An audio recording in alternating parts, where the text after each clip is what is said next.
Ada guru yang kaya teori pedagogis, tapi miskin pengalaman.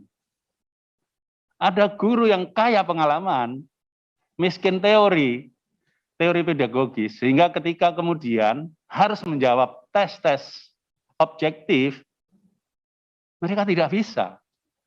Tapi mereka kaya pengalaman. Saya kira ini harus bisa menjadikan dasar pertimbangan kita untuk memberikan afirmasi.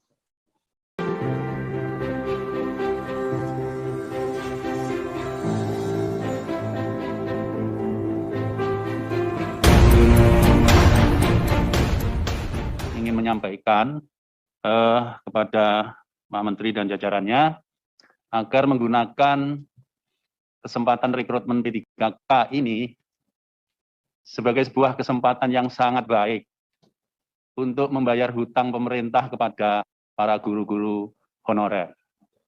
Karena apa? Karena guru honorer itulah yang mengisi proses pelaksanaan pembelajaran di depan siswa-siswa kita itu bisa berjalan dengan baik, karena kita tahu pemerintah masih kekurangan lebih dari 1 juta guru, dan itu pun belum termasuk yang pensiun. Mereka lah yang mengisi itu. Dan sudah bertahun-tahun mengabdi. Sudah banyak disampaikan tadi bagaimana pengabdian mereka. Saya kira sudah cukup digambarkan oleh pembicara atau teman-teman dari fraksi yang lain mengenai perjuangan mereka.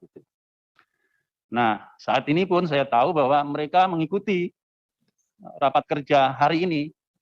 Saya memantau karena ini terbuka, live streaming di Facebook. Rapat kita ini beberapa menit yang lalu sudah diikuti oleh lebih dari 1.600 dan sudah disebarkan, di-share lebih dari 300, itu baru yang di Facebook. Belum yang di YouTube, itu lebih 2.600 sudah saya lihat itu. Beberapa hari yang lalu, beberapa guru honorer bertanya kepada saya, apa perlu saya ke Jakarta untuk mengikuti RDP ini? Saya bilang nggak usah lah. Nanti kami aja yang mewakili menyampaikan kepada Pak Menteri, perlunya mereka yang telah berjasa itu diperhatikan. Afirmasinya diberikan. Dan saya kira kita punya kesempatan untuk memperbaiki afirmasi itu.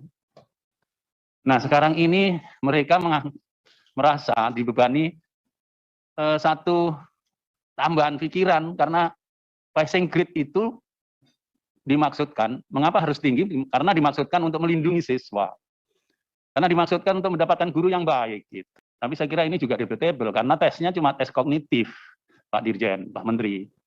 Sedangkan kognitif kan belum bisa menggambarkan seluruh kepribadian seorang guru. Ada guru yang kaya teori pedagogis, tapi miskin pengalaman. Ada guru yang kaya pengalaman, miskin teori pedagogis, sehingga ketika kemudian harus menjawab tes-tes objektif, mereka tidak bisa. Tapi mereka kaya pengalaman. Saya kira ini harus bisa menjadikan dasar pertimbangan kita untuk memberikan afirmasi kepada guru-guru kita, baik yang usia 35 ke atas, maupun yang belum 35, tapi pengabdiannya sudah puluhan tahun.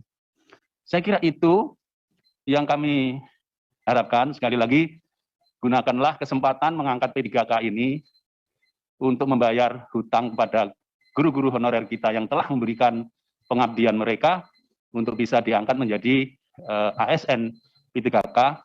Insya Allah kalau afirmasi diberikan oleh Mas Menteri, Pak Dirjen, Bapak bisa mengubah air mata kesedihan menjadi air mata kebahagiaan. Dan pahalanya pasti untuk Pak Menteri dan juga Pak Dirjen serta jajaran yang lain. Terima kasih. Dengan semangat mengubah air mata kesedihan menjadi air mata kebahagiaan, saya ingin menyampaikan yang pertama. Kami mendengarkan dengan baik dan sangat teliti dalam saudaraku Menteri menyampaikan tadi pemaparan tentang guru P3K. Dan kami juga mendukung bahwa Kemendikbudristek harus mempertimbangkan masukan dari pakar-pakar pendidikan tentang pentingnya menjaga integritas proses seleksi guru untuk meningkatkan kualitas pendidikan bagi siswa di Indonesia. Kami sangat memahami itu. Dan juga saudaraku Mas Menteri juga mau menyampaikan bahwa 1 juta guru P3K itu didapat karena ada janji saudaraku Mas Menteri untuk menjaga kualitas dari guru-guru tersebut yang akan diloloskan dalam seleksi P3K. Kami juga sangat memahami. Tetapi juga perlu juga dipahami bahwa kalau ada guru-guru, bukan kalau ada, banyak sekali guru-guru yang mengalami kekurangan dalam hal pendidikan, dalam hal keterampilan, itu juga adalah sumbangan dari pemerintah kita yang tidak melakukan pendidikan dengan sangat baik kepada para guru-guru tersebut. Apakah, coba ditanyakan, apakah sering dilakukan pendidikan bagi guru-guru kita secara berkesinambungan, kemudian mendapatkan pelatihan dengan baik, kemudian mendapatkan sarana-prasarana dengan baik juga tidak?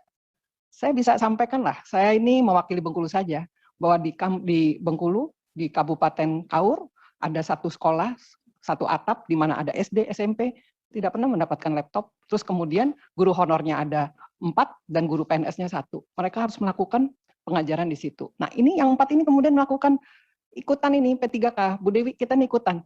Saya nurut kata Pak Dirjen, bahwa harus pada latihan, bikin grup, ikut bimbingan tes, sudah.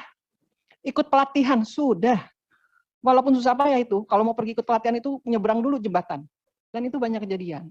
Nah karena itu saudaraku Menteri, dalam hal ini tadi disampaikan, ubahlah air mata kesedihan menjadi kebahagiaan, dan menyambung dari saudaraku Kadafi katakan, terima aja semuanya, kemudian lakukan upgrade. Lakukanlah pendidikan yang sangat baik kepada guru-guru honor itu. Kalau Mas Menteri yang melakukan ini saya rasa bisa, karena Mas Menteri orangnya visioner, maju ke depan dan paham cara melakukannya. Nah karena itu, menjawab dari keinginan para guru-guru honor, pertimbangkanlah hal ini, karena tadi passing grade-nya susah, soalnya susah, pokoknya susah-susah semua. Ya saya nggak ngerti lah, kalau saudaraku Menteri kan memang orangnya pintar, jadi kalau ngelihat soal itu, ini sih gampang. Pertimbangkan itu dan mudah-mudahan ada jalan keluar. Saya rasa Mas Menteri sangat bisa mencarikan jalan keluar, dan kemudian menjawab kekurangan dari guru-guru kita, kekurangan jumlah guru. Dan saya juga ingat bahwa program ini dilakukan karena adanya kekurangan guru di Indonesia, menjawab kekurangan guru kita. Terima kasih. Billahi taufiq wal hidayah. Wassalamualaikum warahmatullahi wabarakatuh.